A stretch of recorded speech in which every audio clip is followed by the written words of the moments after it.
যে পরিমাণে তাফসির মাহফিল হয় এদেশে, ওই পরিমাণে হেদায়েতের ছোঁয়া স্পর্শ দেখা যায় না দেশে। তাফসির মাহফিল হয়, আবার ক্যাসিনোর ব্যবসা হয়। তাফসির মাহফিল হয়, আবার পেঁয়াজের দামও বাড়ে। তাফসির মাহফিলও চলে, লবণের গুজবও ছড়ায়, হয় না?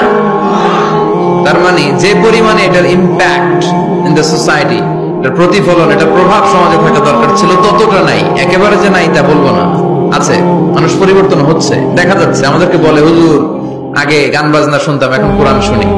আগে নামাজ পড়তাম না, এখন পড়ি। আগে দাড়ি রাখি না, হুজুর এখন দাড়ি রাখছি। এগুলো হচ্ছে পরিবর্তন। কিন্তু যে পরিমাণে তাফসির মাহফিল হয়, সেই পরিমাণে বাংলাদেশ হওয়া দরকার ছিল একেবারে ওলি আল্লাহদের দেশ, ঠিক কিনা? কিন্তু সবচেয়ে বেশি চোরবাট করে এই দেশ। আপনাদের এই এলাকায় আলহামদুলিল্লাহ নাই।